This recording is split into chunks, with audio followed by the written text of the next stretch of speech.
All right, let's talk about the tech in your life. We are on the verge of a serious upgrade, a quiet revolution, where our smart devices are finally about to get, well, an actual brain. They're going to start thinking a lot more like you and me. So let me ask you this. You ever get that feeling of frustration when your so-called smart speaker takes an eternity to answer a simple question? Or when your fitness tracker's battery just gives up the ghost halfway through your day? If so, you already know the answer to this question. It really feels like our smart devices aren't all that smart, right? And here's the root of the problem. Most of our gadgets are built to work harder, not smarter. They're constantly phoning home to the cloud, sending data back and forth just to do their job, and that leads to all the stuff we hate. But the future is about working smarter. It's about devices that think for themselves, instantly, with barely any power and keeping your data right where it belongs. So first up, let's really dig into why this work harder model is such a dead end for our tech. This approach creates four big headaches that you've probably felt every single day. First, it's a battery killer. That constant chatter with the cloud just drains power. Second, your privacy basically goes out the window because all your data is being shipped off to some server somewhere. Third, if your Wi-Fi goes down, forget it. Your smart device becomes a dumb brick.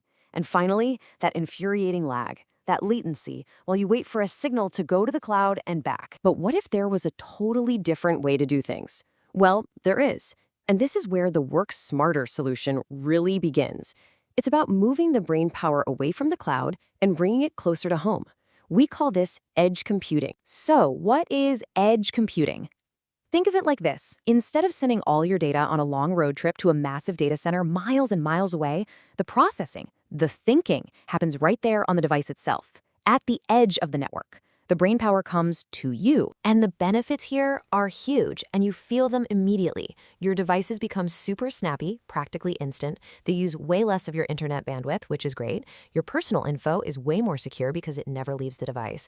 And critically, your stuff can finally work even when the internet decides to take a coffee break. Okay. But you might be thinking, doesn't running powerful AI on a tiny device still use a ton of energy? And that is a great question. That brings us to the real game changer here. A completely new kind of chip that is designed to work less like a calculator and more like an actual human brain.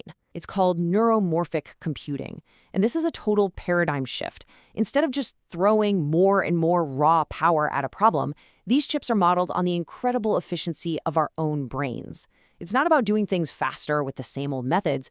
It's about using a fundamentally smarter way to compute. I absolutely love this quote here from Sumit Kumar, the CEO of Inotera, one of the companies leading this charge.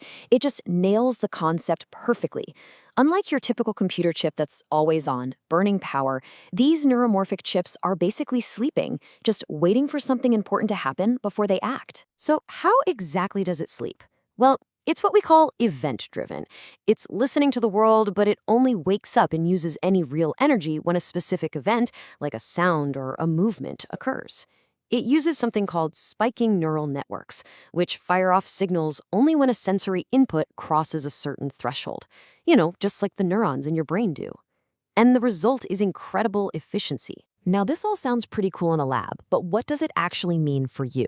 Let's talk about how this is going to change the gadgets you actually use every single day. Let's take a smart doorbell.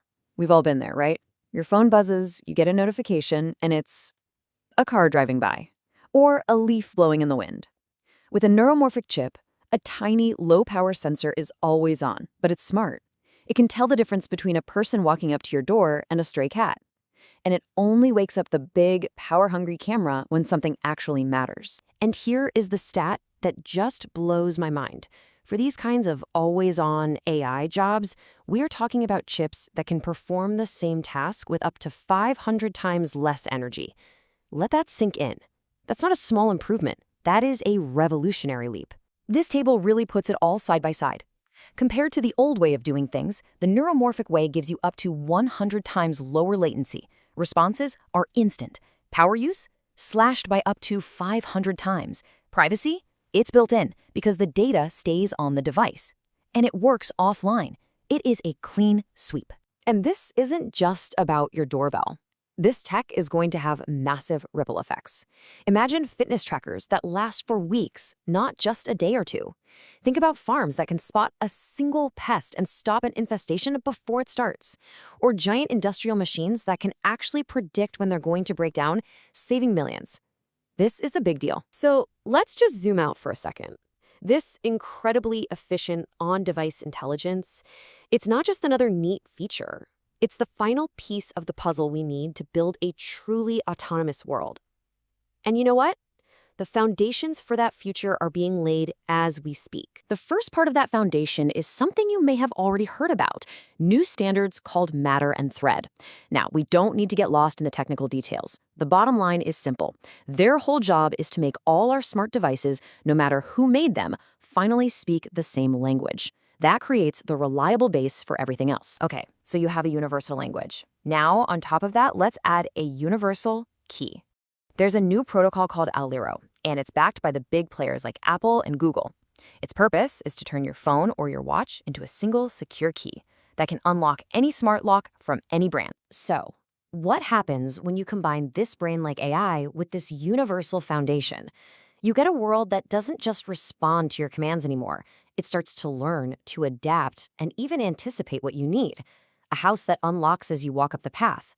A world that is truly, seamlessly responsive to you. And that leaves us with a final, really fascinating question to think about. We're shifting from devices that just obey orders to devices that can perceive, understand, and act all on their own. We are right on the edge of a world where our tech isn't just smart, it's truly autonomous. The real question is, what are we going to do with all that intelligence? Thanks for joining this explainer.